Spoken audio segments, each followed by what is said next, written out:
to Mic Check Waifu Waifu.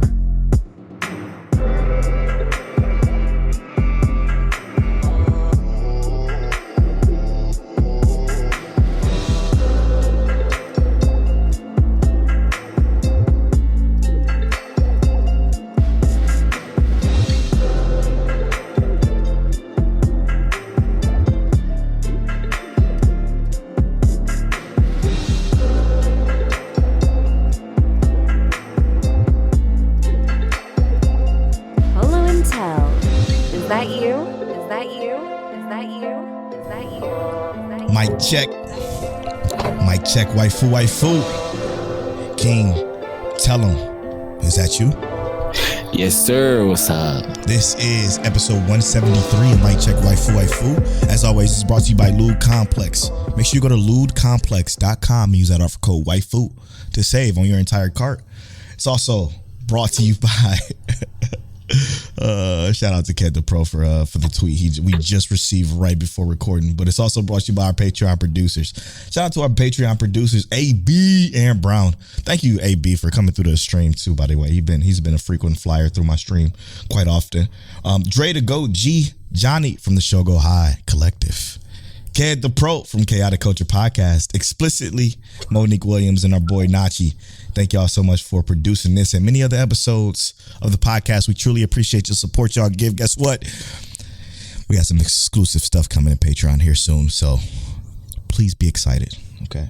Please be excited. For one, okay, the after story will return. There's going to be a new after story episode this week.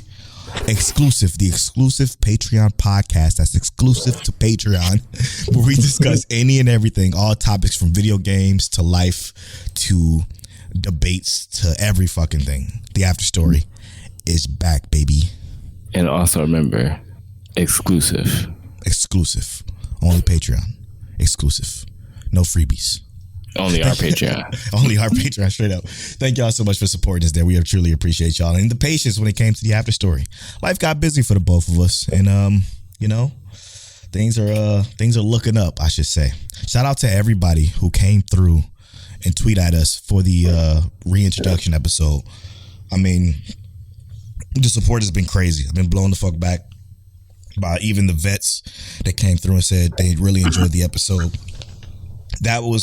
That reintroduction was some of the most fun I've had because we covered our top 10 list finally.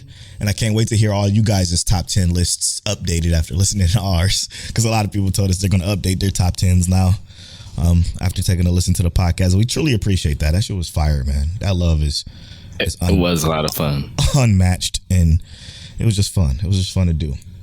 But today, we got another special episode for you today. The fall season is in full effect. Now, before we get started with the fall season stuff, I do want to say, by the time you're hearing this, Bleach will be out. Unfortunately, we are unable to see Bleach because we record on Sundays. The podcast episode goes up on Tuesday. The new Bleach episode drops on Monday. So, we will be behind. My apologies, but I promise you, next week, we will be discussing Bleach in its entirety. I don't know if that's my Discord or Tilda's Discord. I apologize for the Discord noises.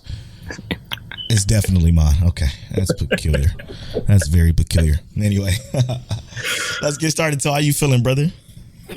I'm great, bro. I'm absolutely great. I'm super excited to talk about some stuff. One of the things mostly being my sleeper. Mm-hmm. But yeah, it's been pretty good this week too, just in general. Straight up, like you said, busy. Technically got a new job this week, but not really. Kill me? Not really. Oh. It's personal training, but it's online. Okay, dope. Let's fucking go. And mostly all I do is text people, and I get paid for it. That's the dream. You gotta love it. You gotta absolutely love it. And for me, man, again, streaming has been doing fantastic. Absolutely fantastic. The most subs I've had is even higher. The views is crazy. The support has been nuts. It's been a beautiful thing, and I absolutely thank y'all for that. Before we get started, Till, let's also discuss like how this works. Okay, so every fall preview season, you know, because we did the reintroduction last week. Every fall, my camera won't focus. Every fall season or season period, no matter what the season is, we always pick sleepers. Okay, sleepers are shows that aren't on, I guess you could say, returning shows. Right? We find something in the list of any list. We browse the seasonal stuff and we look to see if what shows interest or what shows take our interest that we don't think enough people will be listening to. Now, Telle cheated a little bit. He picked one that everybody was already talking about, but that's okay. That's all right. It's new to us, you know. I did something a little bit different, something that isn't mostly talked about. My glasses is causing my camera not to be able to focus, so I'm gonna go ahead and take those off. There we go. So I think should we start with the sleepers first, or should we start with some other stuff that we picked up? Well, I know. Wait, our sleepers? We're not using sleepers for spoiler talk. Well, we still gonna talk about it in a general sense without spoiling it, of course, obviously. So we're gonna talk about both our sleepers in the spoiler talk, but generalities, you know. Let's do that then. Let's do that. Okay. So before we do that, what was your episode of the week?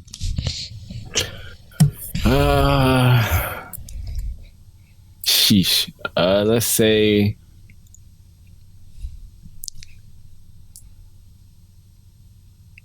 From what we have right now, I'm torn between Eminence in the Shadow and My Hero Academia.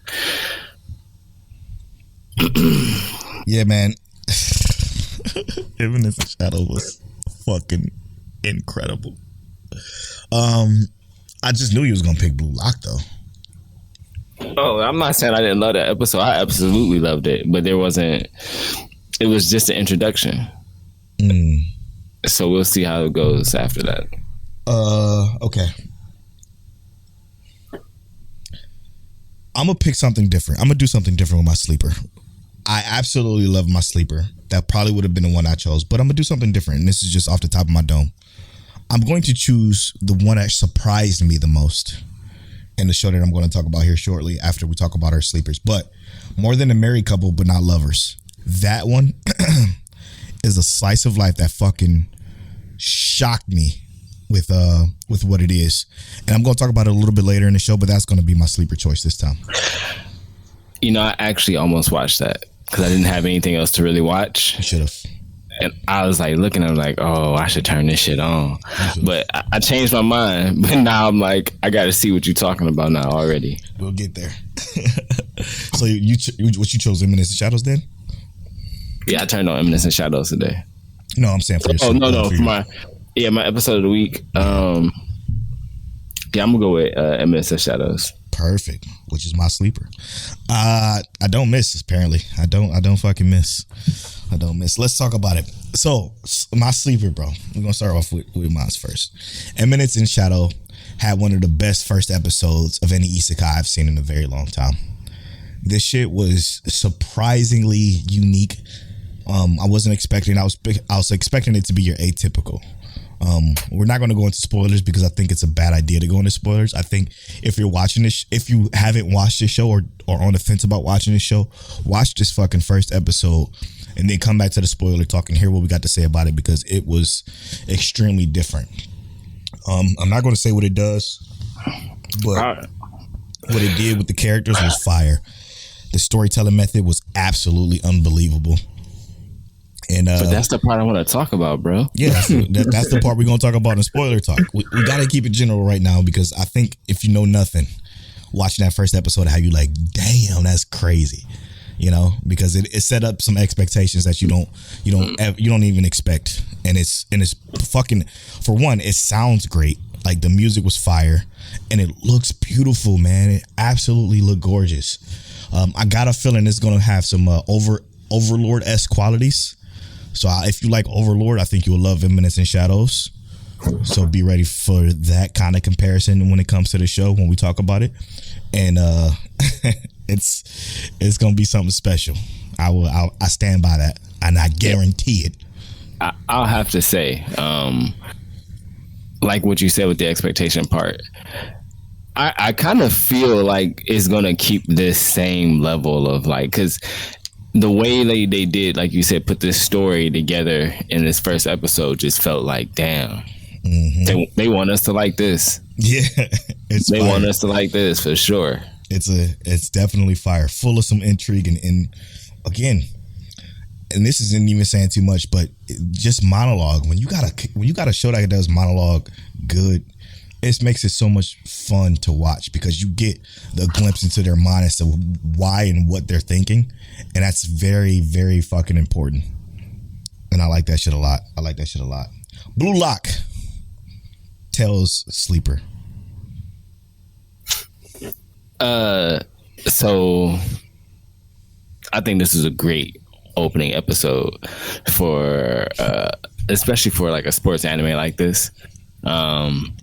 Great opening episode, and they I guess we're not going too much into spoiler talk. Correct. But they kind of the way they built up the normal ideologies you see in sports space or team based sports, which is like you work with the team. And then we want to see these characters, or see our main character, who we assume is the main character so far. We want to see that character grow. And every character, I love the stylization of the characters. It gives me like Fire Force, but soccer. Very much so.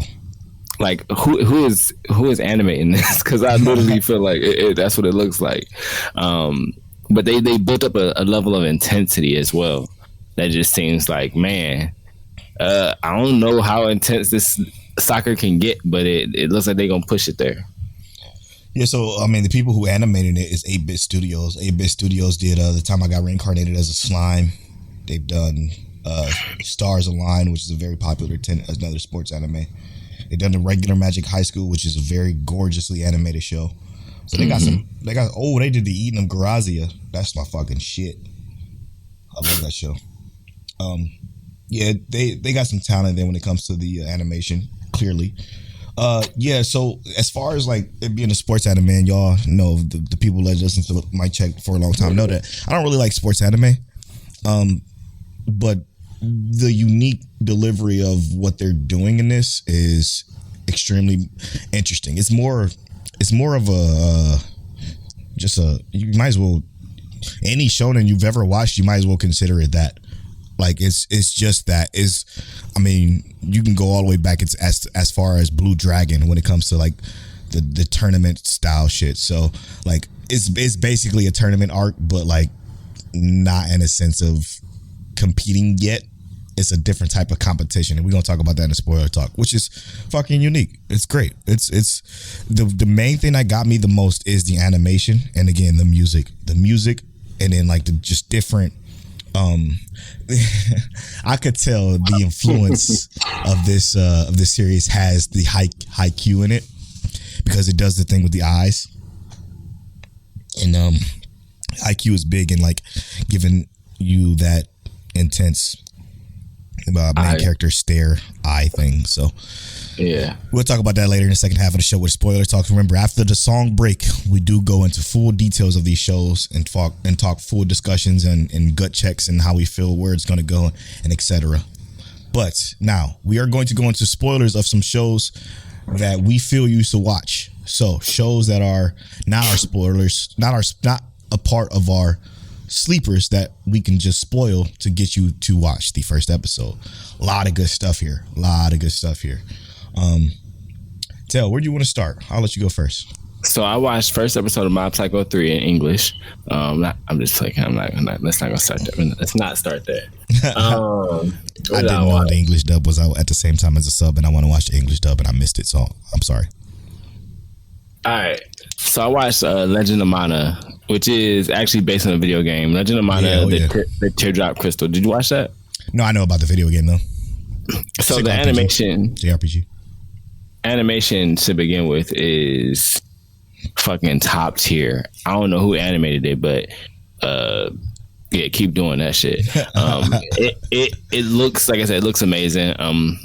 But you can definitely tell like these are very video game character style-esque, like how they are going. And even if you like just pay attention to how the scripting is in the beginning, it's funny because you know how in Pokemon or any other adventure game, you walk into a city and there's going to be a character who guides you through the city, and they're trying to show you where everything is. There's a moment where one of the characters is attempting to guide someone through the city, and they just walk past them like, "Why do you ignore me?" It's great. It was funny, subtle. Video game reference, but it's actually I'm not sure how good the story is going to be because I haven't played the game. I know the remake came out like earlier this year or last year.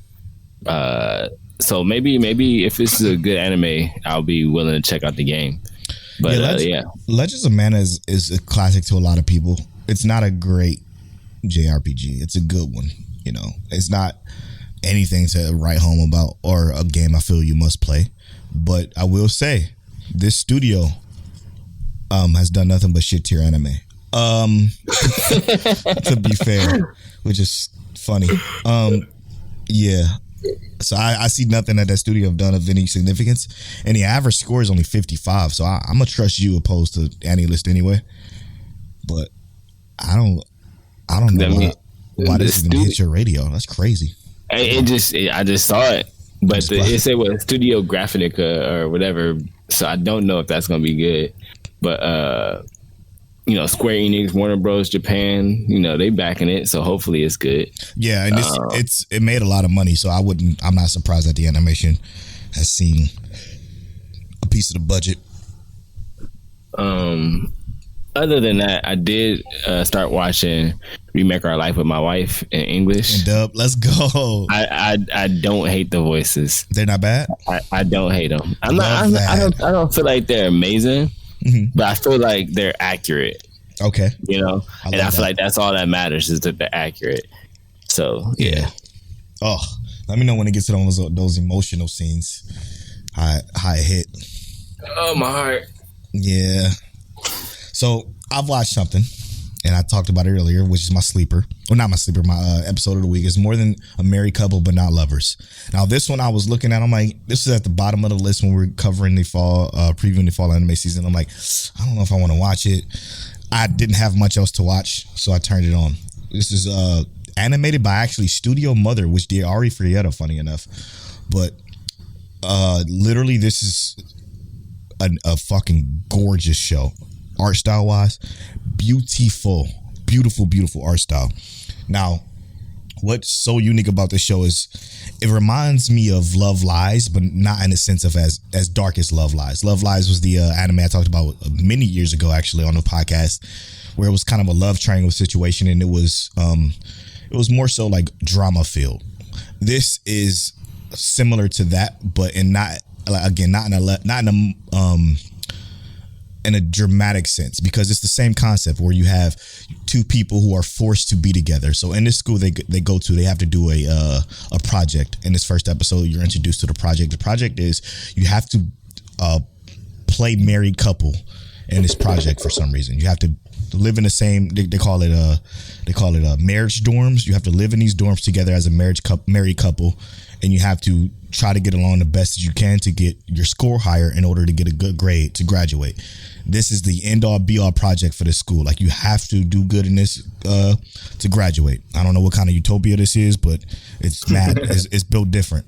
But it starts off with our main character, who's kind of this outsider, a dork kind of guy who plays video games with his friend.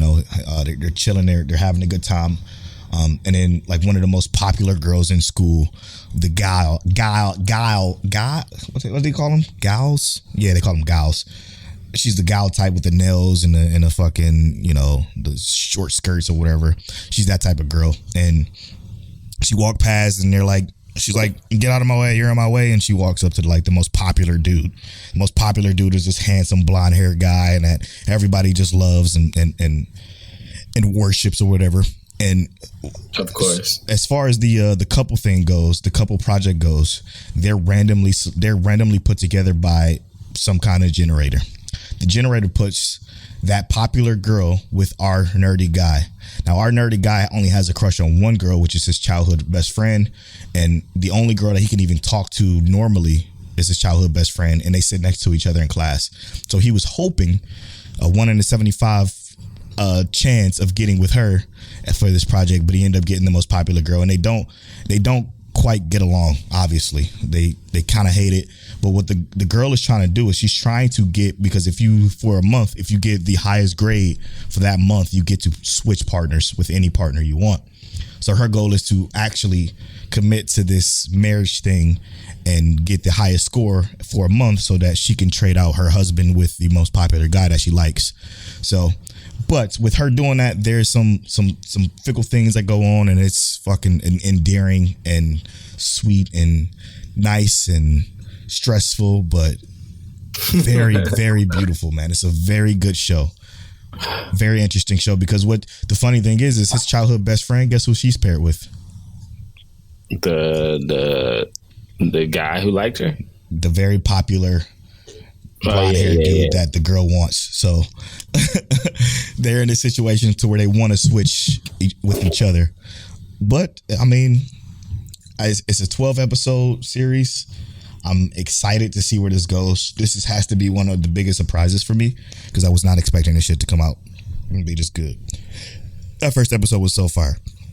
That's kind of the beauty of having a season like this, right? Because we know, or at least we feel like we know what's going to be good. We know Bleach is here. Mm-hmm. We know Bleach is going to be good. And I'm not going to say we know, but we can expect Bleach to be good. Yeah, probably going to be good.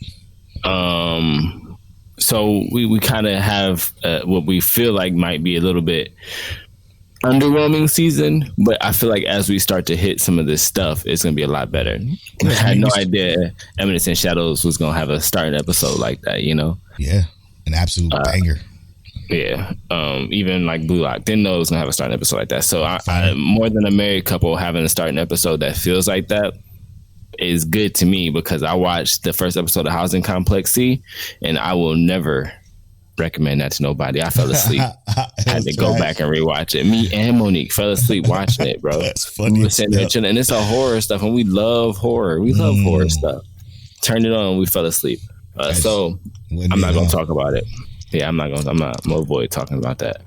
I mean, also we record on Sundays. The episode goes live on Tuesday. So by the time you're hearing this, Chainsaw Man will be launched. Bleach will be launched. So there's still some stuff that we haven't seen yet that is that's coming. So we're excited for that. What you got? I feel like you had to watch this, right? Shinobi no Itoki. Mm-hmm. Yep. What you think? I'm feeling that first episode too. Mm-hmm. I'm feeling that first episode too.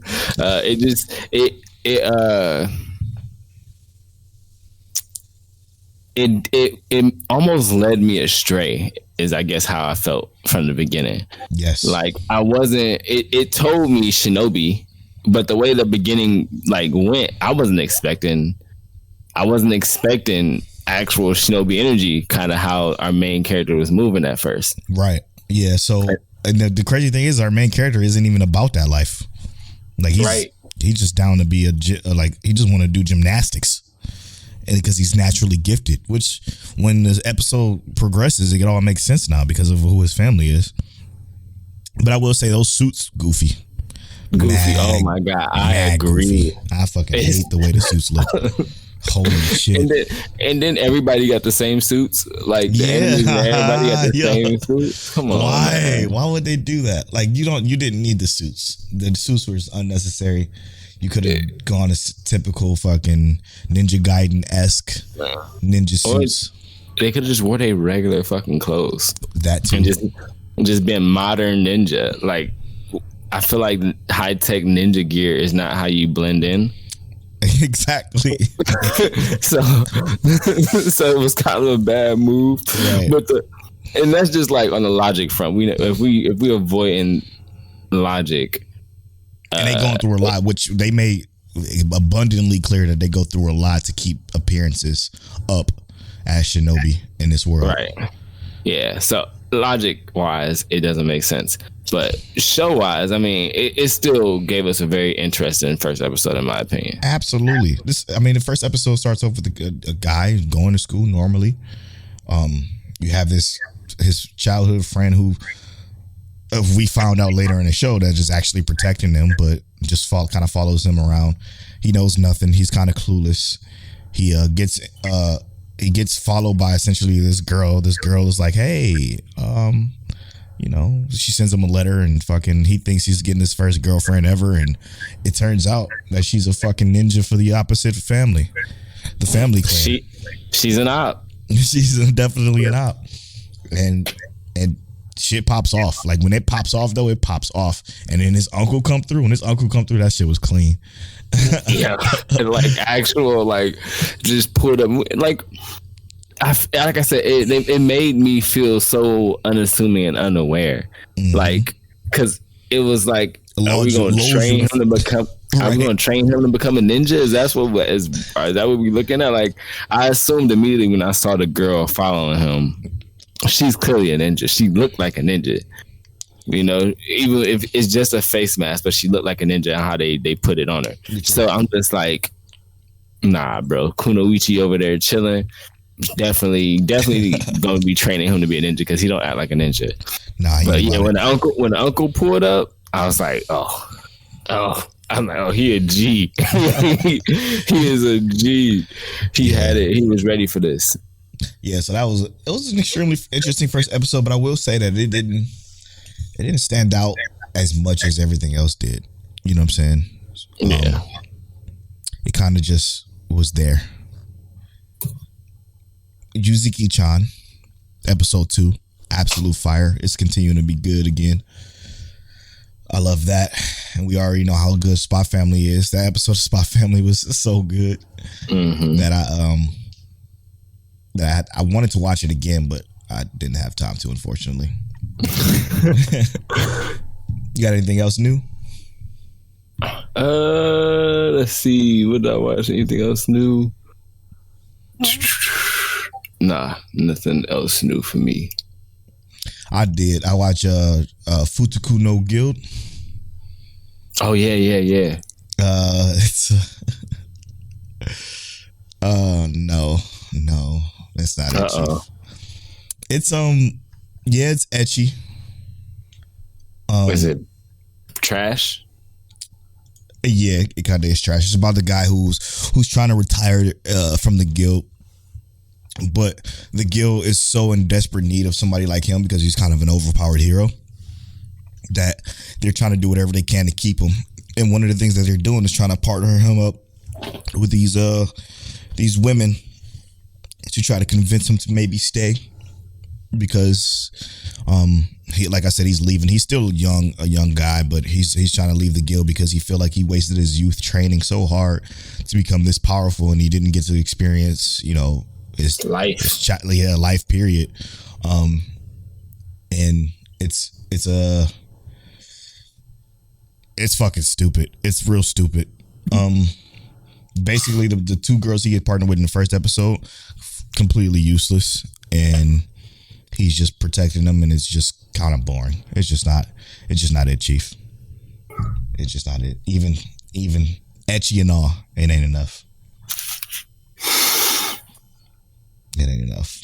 Okay, I won't pick it up for sure. Did you watch I've Somehow Gotten Stronger when I improved my farm related skills? No, not yet. No. I wanted to get your thoughts on that. That second episode, how was it? I didn't watch it. I was waiting for you.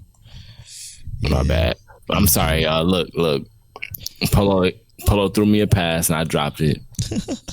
I figured it would be one that we could talk because they only got the first episode on Crunchyroll, so I'm like, okay, I'll just wait.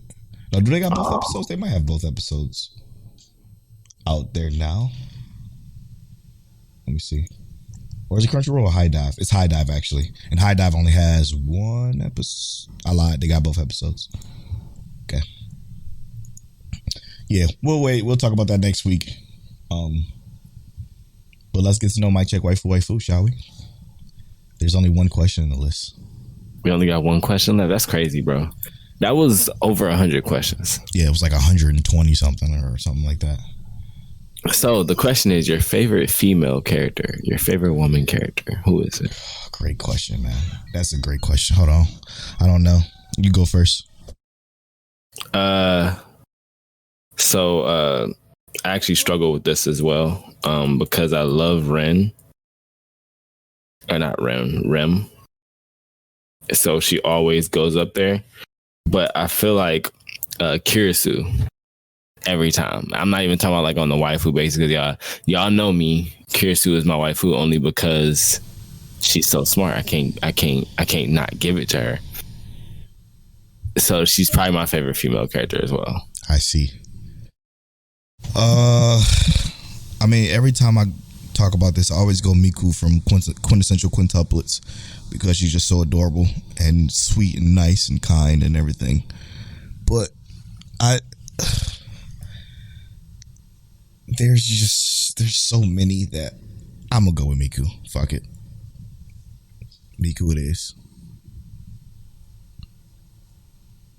All right, let's take this quick break. When we come back, we're going to spoil episode 2 of season 6 of My Hero Academia, Eminence and Shadows episode 1, and Blue Lock episode 1. We'll be right back after this.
And welcome back to episode 173 of Mic Check Waifu.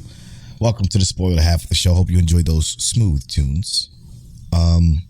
First show we're going to talk about in the fall season spoiler talk is going to be episode 2 of My Hero Academia. Episode 1 started off fire. If you watched or listened to last week's episode, I talked about how I absolutely enjoyed it. It's back to form again when it came to this episode. Episode 2, pretty much picked up where it left off. Did get a lot slower though because they decided to do those hero introductions and tell us about the heroes, and it was like a one little weird backstory moment for a charge bolt, but it was fitting. Still didn't belong where it was placed, but it was definitely fitting because they was able to give us more of the show and stop at a decent point that made sense in my personal opinion. What'd you think? It was good. I'm gonna try not to compare this too much to the manga, but it was basically right on to the manga. I feel like the story beats and stuff were not the same, and I feel like that's what always throws me off from manga to anime. But it was still like, in terms of what we got to see with Mirko, like what she did and stuff like that, it was nice to see it animated. Because reading in the comics, I was like, damn, she raw, she hard, she went crazy. Yeah, she's fire. But we didn't get to really see it fully like realized until now. So that was cool. What's his name? Kaminara, whatever, Charge Bolt. I do like his character because I'm a big fire and electricity guy. So I loved his character getting to utilize his ability, kind of show off, and we got to see him in action as well in comparison to the manga. So I do think it was good. I always hated the way his quirk made him dumb though. So they didn't explain that, but in this part they explained that his training was to, improve that so he can take more power. Yeah. But also I think they might have said it before, but when he's taking power from other people, it's not bad as long as he's not discharging too much power. Yeah, because he's using neurons of his brain cells or whatever the fuck. Yeah, this was good, man. Again, this is the shit that I fell in love with My Hero for the first 3 seasons, man. This was top tier. It was concise. It was straight to the point. It was, again, it didn't dawdle too long or too much into backstory. The little bit of backstory we need, again, I feel like it was necessary for him to get the encouragement to do what he did. Because to be honest, if I was him, I feel the same way too. These are live bullets. You know what I'm saying? And this is something that, I mean, while Class 1A has experienced live bullets before in very dire situations, they were still never really in that much danger. But now this is real. This is real. This is a fucking war, essentially. So yeah, the biggest danger was when they was fighting Hero Killer Stain and fighting Chizuki. He wasn't there. So for him, it was only the Nomu that came through when they were doing that training session. I don't think Charge Ball has seen any of the other action that happened, like with Deku and Midori and there. Like Deku and Bakugo and Todoroki, all of them, they seen action. Yeah. They know what it's about, but not Charge Bolt. Not like this. Not so up close and personal. Exactly. Yeah. Because even during the Nomu fight, he didn't have nothing to worry about because All Might was there. So and when in the woods, they were just getting split up, not actually attacked. Exactly right. So for him to feel the way he felt was justified. And again, this is what I love, man. I love when you do character build, when you give them dire straits, when you give them situations that they're not functionally ready for. If it's more impactful than just throwing these kids in these training montages and sending them out to the wolves like Black Clover. Like it's just not what Black Clover does is just not even compared to what My Hero does or Bleach does. You know what I'm saying? Like it just doesn't feel as good as this. And this felt good again. This felt great. This wasn't a slog fest. This wasn't a fucking snooze fest. This wasn't disjointed fucking like you just can't tell what's going on kind of season so far. We're only 2 episodes in. But compared to the 2 episodes last season and the season before this is fire. So here's my recommendation. going forward, because I'm not going to talk about what I know is coming. Sure. Go ahead and mute My Hero from your timeline. Go ahead and mute it. I'm not on Twitter enough anyway to matter. You're right. I just know from the next 2 weeks what I just feel like I don't want anyone to spoil the actual storyline for you. Like what's coming. Yeah, luckily I use a schedule tweets to be sent out, so I'm never. You can avoid it, my dude. Yep. So we're gonna. And I'm not saying anything about Rob J, but Rob J, I saw him tweet something these next couple weeks gonna be crazy. That's not gonna be the part to throw it off. It's to just make sure we keep the names off the timeline for people who ain't read the manga. Yeah, which again, I'm still glad I didn't. Still glad. Because it's a better experience in my personal, well, outside of the previous 2 seasons, this is a better experience watching it. So how did you feel about the meathead part with Mirko and whatnot? It's not a meathead part. It's what they do. I'm saying, I'm not trying to be. When I say meathead, in this scenario, it's not. I'm not saying meathead in like a mean sense. I'm saying it in like we're just getting to the action. Now, okay. I do think there was more in the action than it just being like just pure. I'm punching stuff, obviously, right. But like Mirko lost her arm. Yeah, and it's like, man, we in here, and it's like. Things already look kind of dire. Just already, this is the number 5 hero. The number 5 hero lost her arm in a minute and 30 seconds of being in this building. It was cool. What's crazy is that I wasn't even impressed by the fighting. I was just more so impressed by the character herself, like just her eagerness. The fighting was her willpower. Yeah, it was her willpower. Like, I don't think, and I haven't, and correct me if I'm wrong, I don't think since Hero Killer Stain or All Might in the No Moves or even Endeavor with the Nomu, I don't think there's really been that many good fights in My Hero. I think they've just been spectacles and kind of like even the Overhaul and Deku fight was fine. Deku versus Muscular fight. Yep. Since those kind of fights, I haven't really been impressed with the fighting, and it's probably because last season was just a bunch of villain shit that I didn't care about, and those fights were whack as hell. And I understand that. I think when I look at this, is like I kind of agree with kind of how what you said, right? Is that when I said this is the meathead section, so it is going to be about the fighting more or less. But it's not just the fighting that draws me to it. It's the like the willpower. It's not the fact that, like for instance, like Gohan killed Cell that made me hype. It was his drive pushing through that fight with Cell. So I guess that's kind of how I look at it. It's like these sections and whatnot. I'm not necessarily impressed by the fighting per se, because we've seen way better choreographed fight scenes and whatnot in every other anime. It's just more about like seeing a character who we heard about or we finally get to see in their expression, give it their all in something, I guess. Yeah, I guess the real question for me is, did I really care about her losing her arm? No, I don't really know her. So I didn't really care. I just thought she was the grit for it being the first time me actually like being inside of who she is. I just thought the way she was like, come on, bring you that shit, like let's get it. That shit was fire. Her losing her arm didn't mean shit to me because I don't know her, so I don't really care about her that much. But she's fire. She's fire. It's about to sound mean, but I'm gonna need these cosplayers to be a little bit more accurate now, because the first time she's on screen for more than 5 minutes, she loses her arm. So I'm gonna need y'all to make sure y'all ain't got no arm next time y'all cosplay. I see cosplays of this character more than I've seen the character, and we've only seen the character for about 6 minutes and she ain't got no arm, bro. That's crazy. That's actually crazy. It was like 20 minutes. She was like,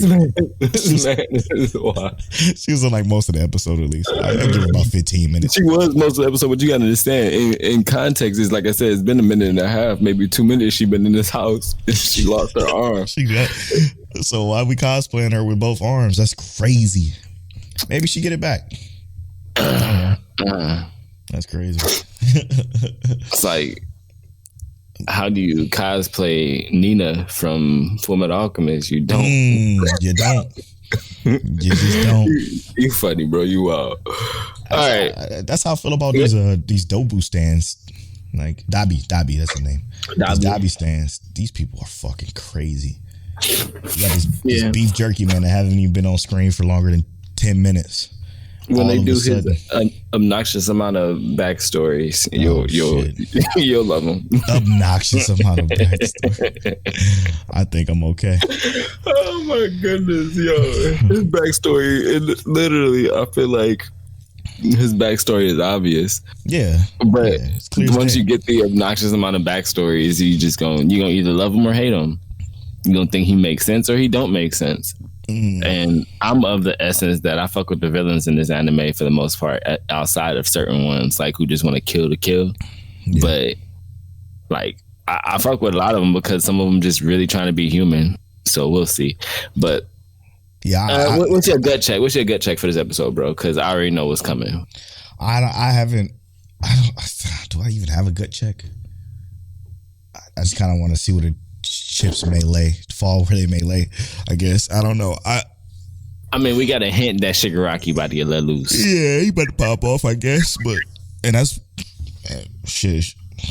I mean, is he gonna just start wiping motherfuckers out, wiping heroes you love out? That'd be crazy.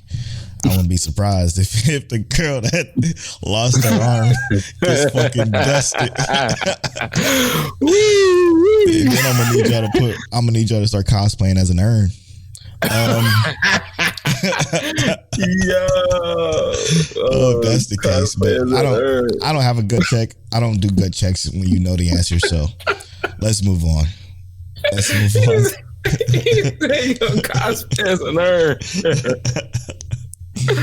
Oh, I'm done. I'm done. Because it looks like she's gonna be the first one to taste that new power.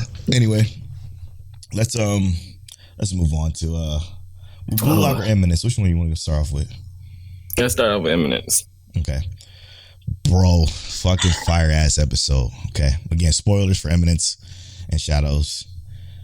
Absolutely fire, because the way it starts off is the fact that this show started off with the main character not being the main character was fucking brilliant, bro. It was brilliant.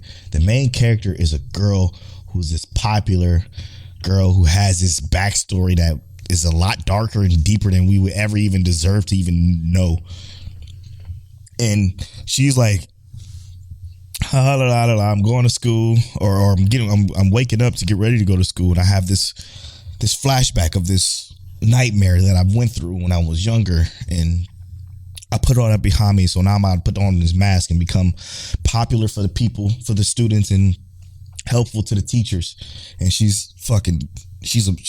seems like an amazing girl, and she comes across who ends up becoming our main character, and like something about him just rubs me the wrong way. She basically says, I fucking hate this guy. And he says, oh, hey, Nishimita, which is not her fucking name. Just call her everything but her name during the entire most of the episode.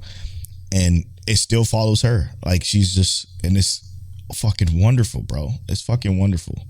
I didn't expect it to start off this way, because I'm like, wait, what? Is this the right show? I paused the show and I went back to Annie List. I'm looking, I thought it was a male main character. No, it is a male main character. What's going on here?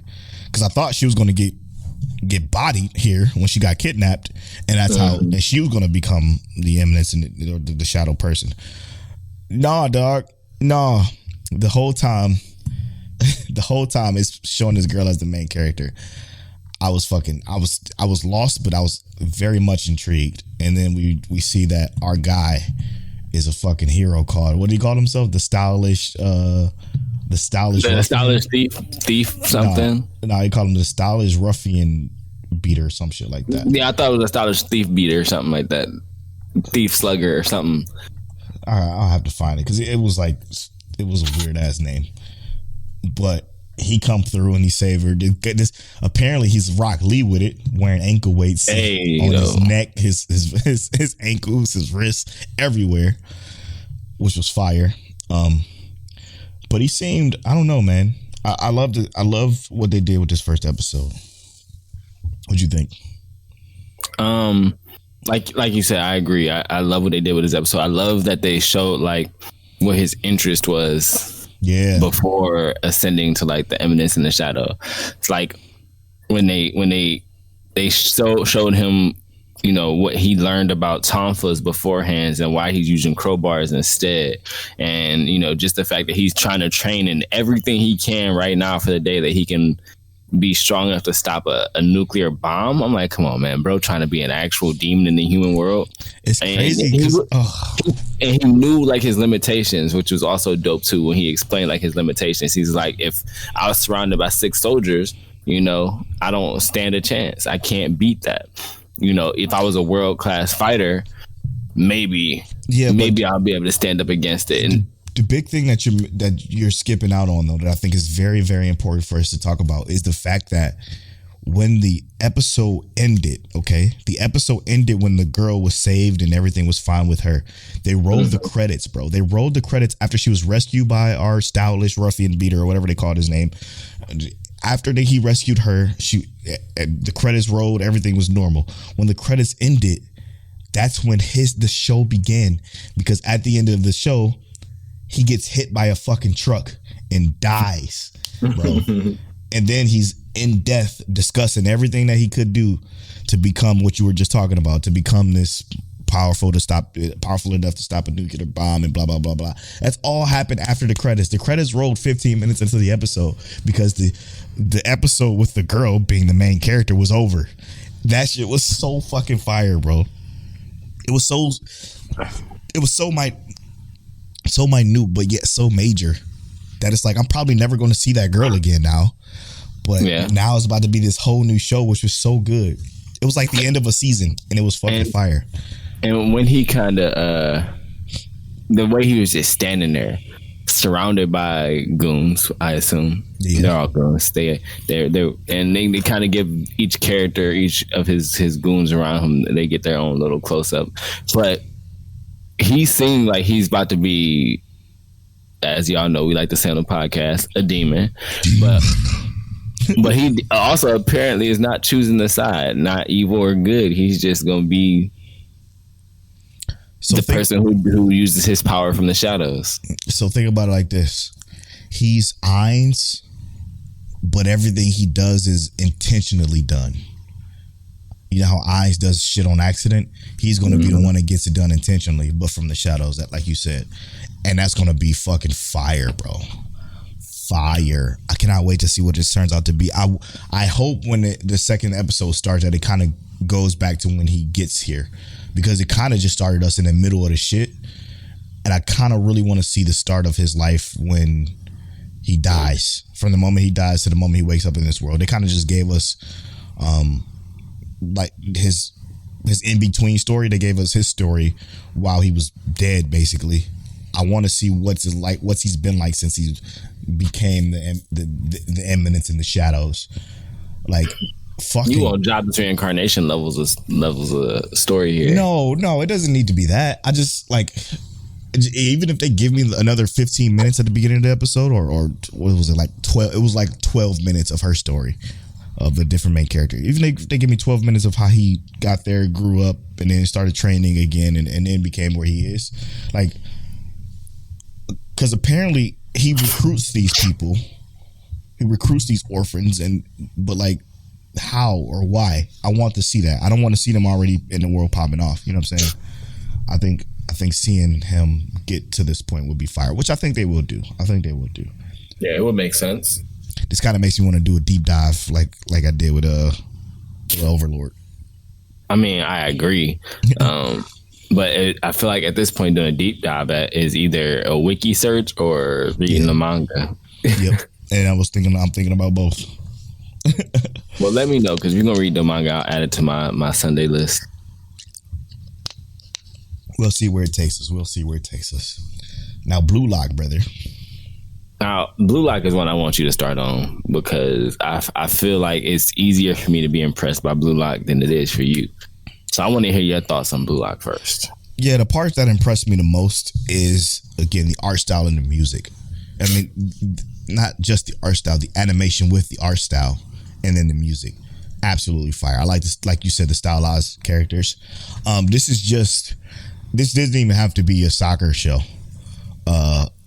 It's a BR. It's a battle royale, and you don't necessarily have to. It don't have to be sports, but I love the fact that they brought a battle royale situation to this soccer, because if it was just soccer, I don't think I would be as interested as I am watching this now, because this shit is so intriguing now to know that it's a BR in the way that it moves. Fucking main character, his determination look is. I only seen like 2 other sports anime, but his determination look is the best I've seen out of the other 2 anime I've seen, which is Haikyuu and Hajime no Ippo. But his determination look is the best I've seen because it's so, the detail of and the art style is what makes that so unique. Like the blue flame coming from his eye, and you could just feel it. You can feel how intense it was, and how he's like, yo, the best way to win this is to, like, when they started off in the battle royale, and he's like, the best way to win is to go after the best character instead of knocking out the second to last person. He's like, nah, fuck this. I'm about to show off. And that other dude, that's like the fucking creepo weirdo dude, him taking the ball from him and then kicking it at the best dude in there, and then him passing it to our guy, and then our guy kicking it into the best guy was fucking fire. That shit was fire. The battle royale aspect is the most interesting, intriguing part of this. Yeah, I agree. The fact that it's a battle royale is what makes it, like, kind of puts it over the edge. For sure. Because, like, for instance, I just finished Aoashi, which is a soccer anime, and what was intriguing about that was, like, more or less the determination of these characters and whatnot. Was that a tournament? Was it a tournament? I mean, they didn't quite make it to a tournament, but all it is tournament because it's soccer. But the difference with Blue Lock is it just immediately feels significantly more intense. Like this feels like already I'm waiting to see what how strict the stipulations get, how intense this really gets on them. Because this scenario in itself tested 2 things: who we're willing to take down. Like, are we willing to go straight to the best first, or are we going, for the easiest win? And then, like, the actual ability to say, I want to put my dreams or my ambitions above everything. 299 people going to lose, and 299 people are not going to have a future in soccer anymore, at least in Japan. Which is wild. Yeah, I don't know about the whole antagonist of this. Oh, we're only going to keep one person. I think that's kind of whack. But it's also, I don't know, I don't know when Blue Lock came out the manga wise, but the shit, it screams Squid Game clone kind of esque. You know what I'm saying? With the whole dramatics of you're never going to play soccer in Japan again or become competitive. Like, the guy, what was his name? Kira he was a dog. And you mean to tell me he ain't gonna play because you fucking said so? Like, why do you? Who gave you the authority? Maybe they'll tell us eventually, but I don't know. Blue Lock manga came out in 2018. Okay, so no, it was after Squid Game, I guess, right? But Japan is known for they battle royale stuff like this, so it's not like it was a new concept. True, but like I also was thinking the same thing, right? You saying the top 5 are gonna be guaranteed to allowed to play in the tournaments, so we know they're not necessarily just keeping one, but only one of them can play for the Japan team. But the top 5, like, if the top 5 loses, this is all strikers though, so it has to be one because only one striker could be on a. I mean, because you got a second string and stuff like that, and you got multiple forwards. You don't. It's 11 people on the field. You got 3 forwards. That's what I'm saying. That don't quite make sense to me because maybe they're doing a different Blue Lock with a different like with a different position. You know what I mean? So like maybe they have this position here, that position in a different blue lock or whatever, and they just kind of have them scattered everywhere to build the perfect team. Maybe that's essentially what they're trying to do, which would make the most sense. Because other than that, I'm like, why the fuck would you just need one person for this for this all powerful Japan team? I mean, I feel like they explained it though, right? Like they said the Japan team is second rate, but the issue that the Japan team has is they don't have like that scorer's mentality, which is like, I need to be the one to score. Somebody got to put the ball in the goal, and it's going to be me. Yeah. Japan's a little bit too courteous and whatnot in that. And I feel like that's how it was when I was at University of Akron, watching them play soccer. They kicked the ball back and forth between each other so many times. And I'm just like, yo, bro, the goal is right there. You literally standing next to the goalie, just kick the ball past his legs. I'm like, and I don't know how hard soccer is, obviously. I ain't played since I was like 10. But I do understand that reality where like you can't always be the facilitator. Somebody got to be the one to go in for the kill. And that's what they going for, to have an actual forward who can do that. But out of 300 is a bit intense. Like if they would have said the top 100, maybe that would have been better. But then our main character wouldn't be in the story. We'd have a entirely different dude, right? Yeah, yeah. The main character is $2.99. Sheesh. Yeah, I don't know, man. I like it though. I like it a lot. I can't wait to see where it goes. And I hope it holds my interest, you know, because again, it's sports. Sports don't really hold my interest. Sports anime don't really hold my interest that long, unless it was something like Hajime or Haikyuu. But we shall see, bro. We shall see. I tried to watch the football one that Mike recommended. I tried to watch. I tried to watch the Kiriko one. That shit was fucking holy garbage. Kiriko no Basket? Yeah, that shit was garbage, bro. Wow. It was bad. That shit was just Dragon Ball Z with basketball, and I'm like, nah, big dog. I already don't like Dragon Ball Z, so that shit didn't work out. I didn't try that other one because I just Kiriko left a bad taste. I did try Yuri on Ice. That bored me to tears. I thought it was actually okay. Yuri on Ice. You want to watch Megalobox? Nah, I think I did watch. No, I did watch Megalobox, and I hated it. I remember talking about that a long time ago. Even the second season? I didn't watch the second season because the first season was bad. I feel like the second season was better. The second season was less about fighting, more about characters and emotional context. But yeah, regardless of the scenario, I'm excited as well to see where Blue Lock goes. I wonder what this next kind of like battle royale situation is going to be. Right. If they do different games, well, they got to, right? Yeah, because I feel like if they got to make it through 300 players and only one person getting eliminated in this game, right? Like, even if they put everybody in groups of 10, that's still only 30 players that get eliminated. So just for context, my show has 20 episodes. Your show has 24. So we definitely eating. All right, so it's exciting. Next episode though, we talking Bleach and Chainsaw Man. Yes, sir. Bleach and Chainsaw Man will be hitting the lists of things to discuss. We are going to discuss these shows a little bit more. Maybe get a topic from it, and that's it. That's a wrap for 173. All right, we just finished talking about Blue Lock and its first episode. Let us know what you thought about the first episode, if it's going to be on your weekly watches. Eminence in the Shadow, definitely a great first episode. Really enjoyed it, especially for one of our favorite genres, isekai.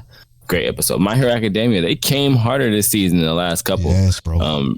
Real good episode here. On our break with Mike Check, or before our break, Mike Check Waifu, we got to know Mike Check Waifu. Our favorite female character, Polows, is Miku from Quintessential Quintuplets, and mine is Kirsten from Steins Gate. Also, Polo watched Futuku no Guild, didn't like it. Spy Family, usual banger. Yuzuki-chan, he's also keep watching that. Like he said, so good. Y'all heard him. Shinobi no Itoki. I really enjoyed this first episode, and I think it'll be okay. We're gonna see how it goes. More than a married couple, but not lovers. I like that name. Y'all know that's gonna be on Polows list for the weekly. Bro, it's so fucking good. It's so good. Legend of Mana. Let us know if you played the game and what you think about this first episode. Did y'all catch anything that was real good, anything like that? And just remember, Sleeper Talks. We talked about Eminence and Shadows. That's Polows. Blue Lock is mine. Let us know what you think might be a better sleeper for this season. And episode of the week: Eminence and Shadows, and More Than a Married Couple But Not Lovers. And that's in episode 173. Mike check waifu. I'm at Polo Born Fly on all social media. I'm at King Telliano on all social media. You can follow our social medias at Mike Check Waifu on Twitter and at Mike Check Waifu on Instagram and TikTok. And as always, Mike check.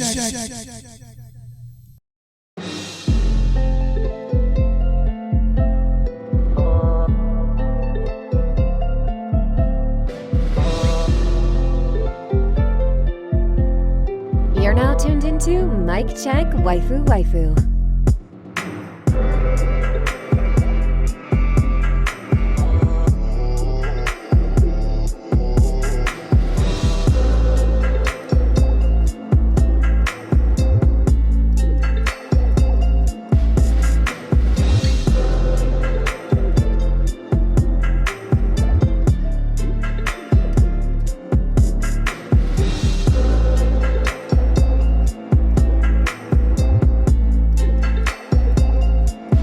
Telle.